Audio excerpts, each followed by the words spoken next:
तुम दोनों को? हमारा पीछा करके हमें डरा पाओगी? हम आखिरी चेतावनी दे रहे हैं, सुधर जाओ वरना हमसे बुरा कोई नहीं होगा।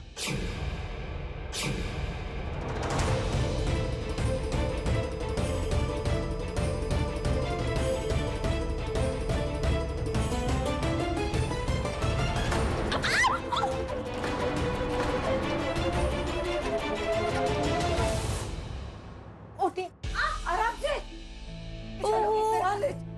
संभाल के।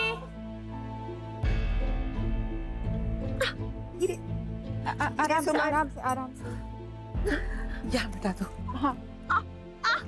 अरे अरे नागिन मामी, मेरा पाँव।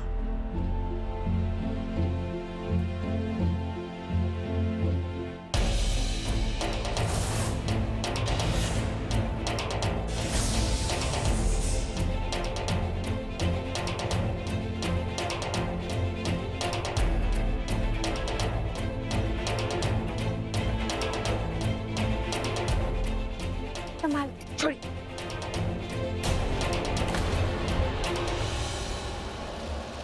क्या चाहती है आप? क्यों हाथों के पीछे पड़ी है हमारे?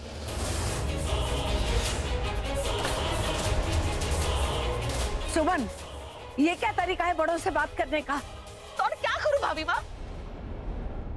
बहुत दिनों से मैं देख रही हूँ कि लता दीदी जानबूझकर मेरे पीछे पड़ी हुई है। साफ साफ बताओ क्या बात है? साफ बात ये है भाभी माँ कि लता दीदी ने जानबूझकर मुझे गिराने के लिए वहां तेल गिराया ताकि मैं प्रसाद ना बना पाऊं। वरना आप ही बताइए, मंदिर के पास तेल पड़ा होने के बावजूद भी लता दीदी दिए के लिए रसोई में तेल लेने क्यों आई?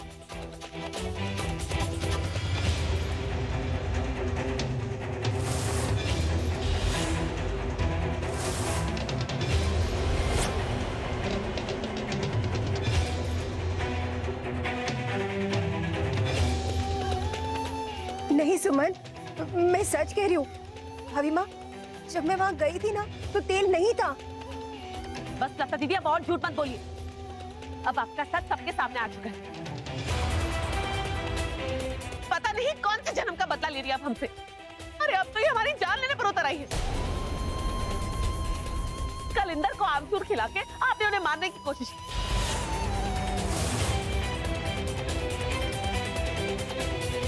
आज मुझे नीचे गिरा के मेरा सर फोड़ना चाहती हैं आप? ये तो हम दोनों की किस्मत अच्छी है जो आपके इस वार से बच गए हम, वरना तो इस घर में किसी का राम नाम सत्य होके रहता। हाँ नहीं सुमन, तुम्हें क्या कह रही हो? मैं ऐसा क्यों करूंगी? अरे वो तो आप ही जानो ना, मुझे बस इतना पता क्या। बस सुमन, बहुत हो चुका। जरूर तुम्हें कोई गलतफहमी हुई है। बिना सबूत किसी पे उंगली उठाना इसे सभ्यता नहीं कहते। और ये एक परिवार है और परिवार वालों पे कीचड़ उछालने का हक हमने आज तक किसी को नहीं दिया। भूमि, सुमन को उसके कमरे में ले जाओ, दवाई लगा के पट्टी बांधो। हम डॉक्टर को फोन कर देंगे। जी बड़ी माँ। चाची जी चलिए चलिए। संभाल के। सुमन मामी, चलिए। सुमन मामी ध्यान से। भाभी माँ, मैं सच कह रही हूँ, मैंने कुछ नहीं किया। हमें यकीन है लता कि तुमने जानबूझ के कुछ नहीं किया होगा। अब गलती से गिर गया होगा। पर ध्यान रहे दोबारा ऐसा ना हो। चलो पूजा शुरू करते हैं, मुहूर्त बीता जा रहा है। पंडित जी, पूजा शुरू करते हैं।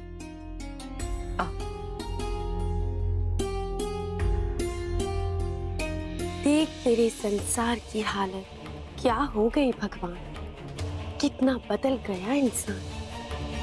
सब प्रभु की लीला है। हरे कृष्ण राधे कृष्ण।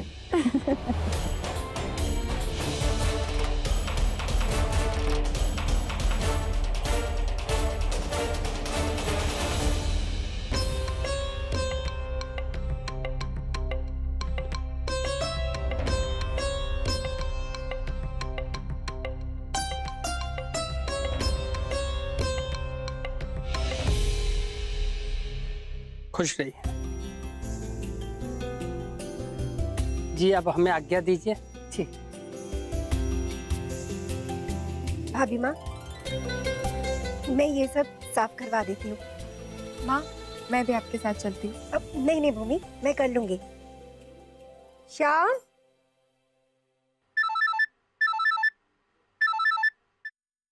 हेलो। हाँ मिश्रा। नहीं नहीं, आज हम मीटिंग नहीं कर सकते मिश्रा, आज हम बहुत व्यस्त हैं।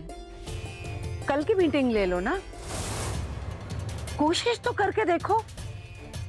हाँ, आज बहुत मुश्किल होगा, नहीं होगा।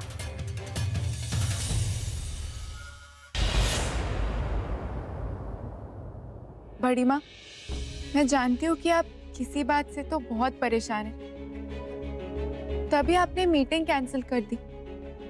पता नहीं बड़ी माँ, आप मुझसे अपनी परेशानी शेयर करेंगी या नहीं, पर अगर आपको लगता है कि मैं आपकी कोई भी मदद कर सकती हूँ तो प्लीज मुझे बताइएगा, प्लीज।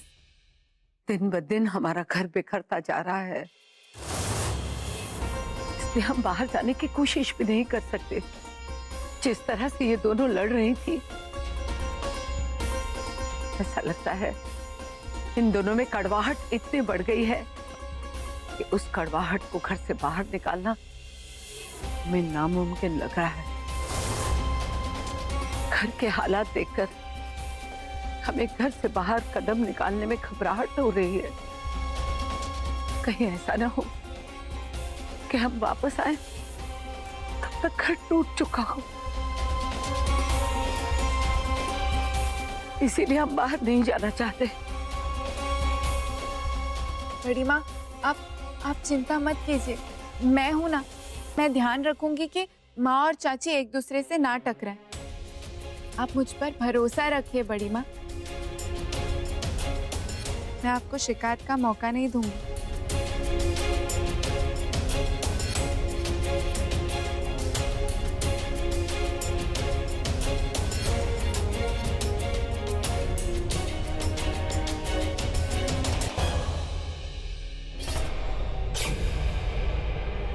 ये ड्राइवर ऐसे क्यों बैठा है? ड्राइवर तो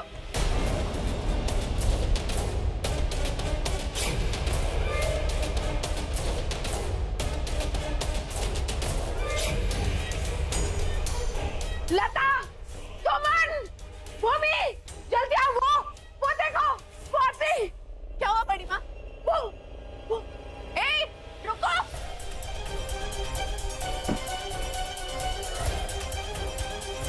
रुको।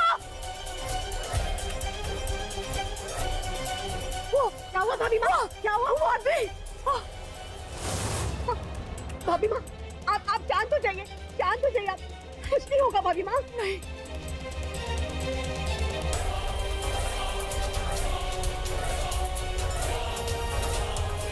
कहाँ चला गया ये?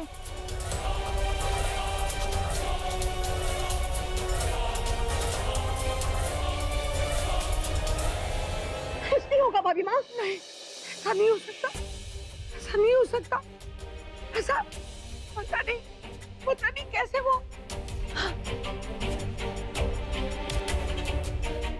बड़ी माँ, वो आदमी नहीं मिला, आप प्लीज शांत हो जाइए। भूमि, एक काम करो, भाभी माँ को ना उनके कमरे में ले जाओ, मैं दवाई और पानी लेकर आती हूँ। हाँ? जी माँ। बड़ी माँ चलिए आप, बड़ी माँ आराम से, बड़ी माँ शांत हो जाइए, चलिए चलिए आप चलिए।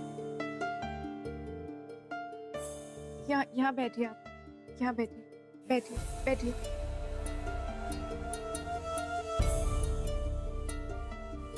भाभी माँ, ये लीजिए आपकी ब्लड प्रेशर की दवाई। नहीं चाहिए।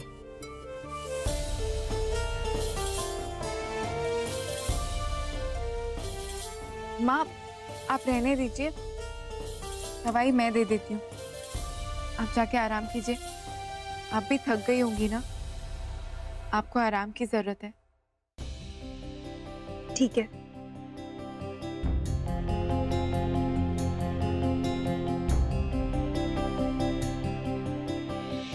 बड़ी माँ, मैंने भी उस आदमी को देखा था, मैं उसका पीछा कर रही थी और वो अचानक गायब हो गया। मैं उसका चेहरा भी नहीं देख पाई। कौन था वो आदमी बड़ी माँ? और वो कंबल को देखकर आप ऐसे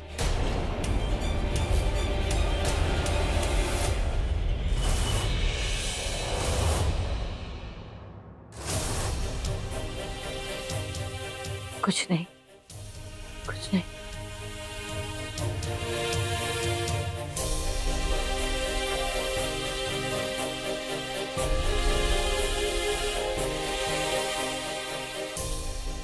तुम जाओ,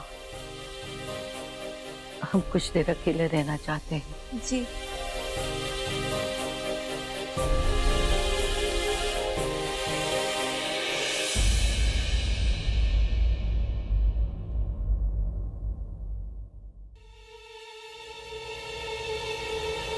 भैया, जी मैडम। जब बड़ी माँ यहाँ से बाहर आई थी तब कहाँ थे आप? वो मैडम मेरा फोन आया था तो बात करने के लिए सिक्योरिटी कैबिन में गया था। किसका फोन था? पता नहीं मैडम, सामने से कोई कुछ बोल ही नहीं रहा था। आपने किसी को यहाँ से आते जाते हुए देखा था? नहीं मैडम, मैं यहीं पे था, मैंने किसी को नहीं देखा। अच्छा ठीक है।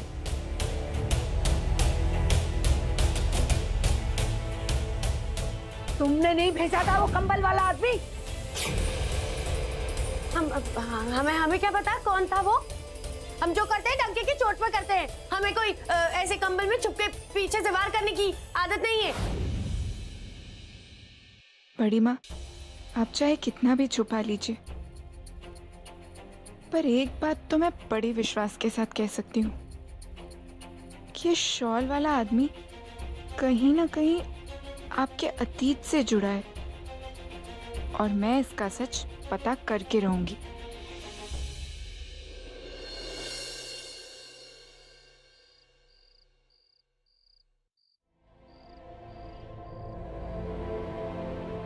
हाय, कैसी हो तुम? ठीक हूँ। कैसा रहा आपका दिन? अच्छा था। अब चाची की तबीयत कैसी है? पहले से बेटर है। डॉक्टर ने कहा है कि उनके पैरों की मसाज करते रहिए, इसीलिए घनश्याम काका से कह के उनके रूम में तेल रखवा दिया है।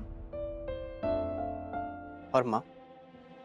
माँ तो बहुत उदास हो गई होंगी ना? बहुत मुश्किल से शांत हुई है। वो भी अपने कमरे में आराम कर रही है। जब से हादसा हुआ है तब से घर में कोई किसी से बात करने को तैयार नहीं है। मैं फ्रेश होकर उन दोनों से मिलकर आता हूँ। ठीक है, मैं तब तक खाने की तैयारी कर लेती हूँ।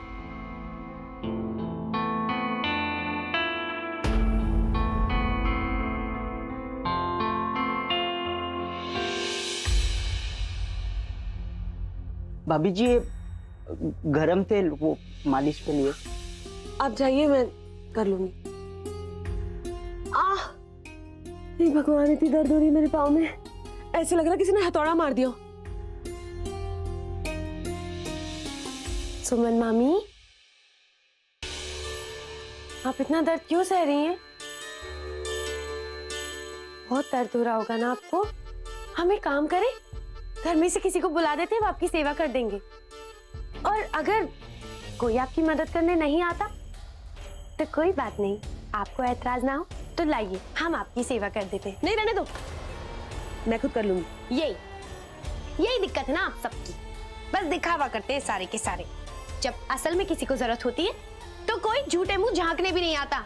हम तो फिर भी पूछ रहे हैं।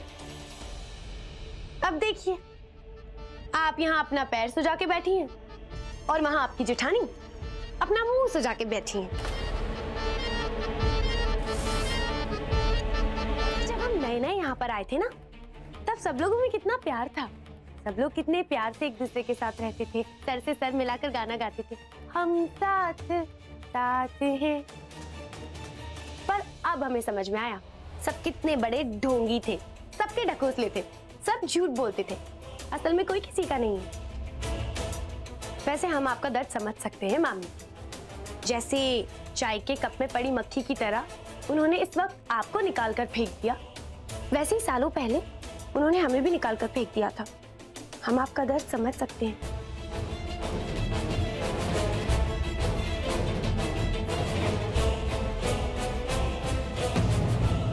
कैसे अचानक से उन लोगों ने आपको एकदम अकेला कर दिया?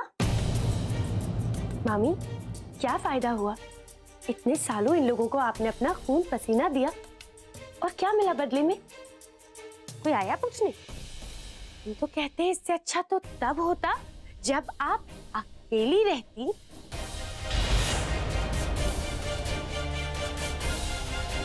पवित्रा,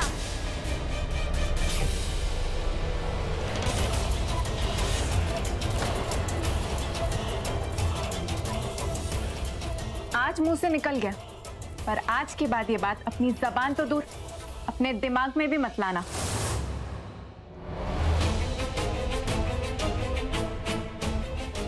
हमसे डायलॉग बोलोगी बे?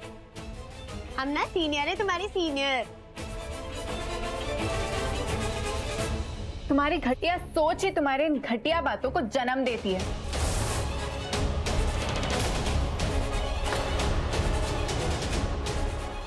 पर इस घर में तुम्हारी इस घटिया सोच की कोई जगह नहीं है। खबरदार जो आज के बाद इस घर को तोड़ने की बात कही तो। क्या है भाई, हम कोई क्या रेलगाड़ी की पटरी हैं जो जब देखो जब गरम गरम इंजन लेकर धुआं छोड़ती हुई, सीटी मारती हुई हमारे ऊपर चढ़ जाओगी? अरे भाई, हम तो उन्हें समझा रहे थे कि अलग रहने के क्या फायदे हैं। कौन सा उनकी उंगली पकड़कर हमने उन्हें बाहर निकाल दिया घर से? अपनी बकवास बंद करो पवित्रा और निकलो यहाँ से। भूमि, जाने दो ना, क्यों बात को बढ़ा रही हो? नहीं चाची जी, इसे अब समझना होगा। आज इसने हद पार कर दी है। ये मेरा घर है, मेरा मंदिर है। मैं इस घर की पूजा करती हूँ और इस घर के लिए जो बन पड़ेगा मैं करूंगी। तुम इस घर की बेटी हो पवित्रा, और फिर भी तुम्हारी हरकतें, तुम्हारा चाल ढाल किसी दुश्मन से कम नहीं है। जिस दिन से तुम यहाँ आई हो उस दिन से मैं तुम्हें मौके दे रही हूँ कि तुम सुधर जाओ। रोज इसी उम्मीद में रहती हूँ कि तुम सुधर जाओगी, पर नहीं, मैं गलत थी। अपने अंदर का जहर खत्म करने की जगह तुम उसे इस घर के लोगों में भरना चाहती हो।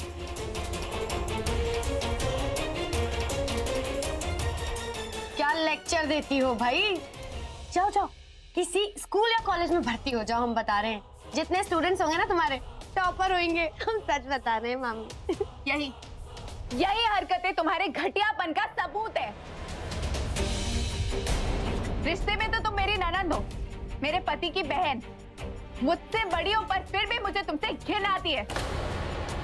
तुम्हें अपना कहने में शर्म आती है मुझे। पता है क्यों? क्योंकि तुमसे अच्छे तो जानवर होते हैं जो प्यार के बदले प्यार देना सीख जाते हैं। पर तुम तो सिर्फ जहर उगलना जानती हो और कुछ नहीं। भूमि,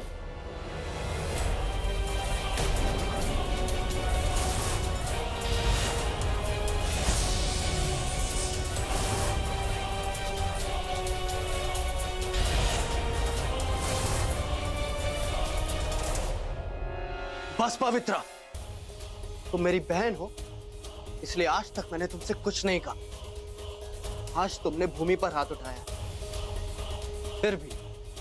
फिर भी मैं तुम्हें माफ करता हूं। लेकिन अगर आज के बाद तुमने मेरी बीवी की तरफ आंख उठाकर भी देखा तो उसका अंजाम बहुत बुरा होगा, समझी? भूमि, तुम ठीक हो ना? हाँ, मैं ठीक हूँ। अभी भी वक्त है पवित्रा, सुधर जाओ। हालातों को इतना मत बिगाड़ो कि एक दिन हम सब अपने रिश्तों की मर्यादा ही भूल जाए। और एक आखिरी बात, अगर तुमने कसम खा ली है कि तुम सबको अपनी तरह बना लोगी, सबके दिमाग में अपनी घटिया सोच भर दोगी, तो मैं भी कसम खाती हूँ, जब तक मेरे पति मेरे साथ है, इस घर के बड़ों का आशीर्वाद मेरे सर पर है, मैं तुम्हारी चालें कामयाब नहीं होने दूंगी।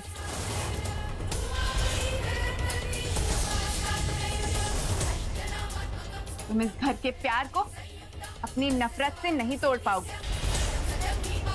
अब जाओ यहां से। बस।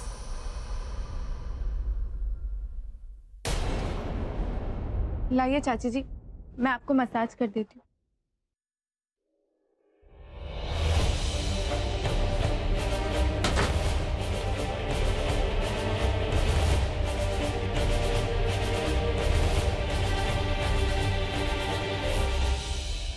बहुत घमंड है ना तुम्हें अपने और अंश के रिश्ते पर। मांग में सिंदूर, हाथों में चूड़ियां खनकाती हुई बहुत बड़ी बड़ी बातें कर रही थी ना भूमि प्रजापति। अब बताते हैं हम तुम्हें, किसी भी हाल में तुम्हारे इस पवित्र रिश्ते को हम तोड़ के रहेंगे। अंश प्रजापति, तुम्हारी जिंदगी में 7 दिन नहीं रहने देंगे। हमारा नाम भी पवित्र है।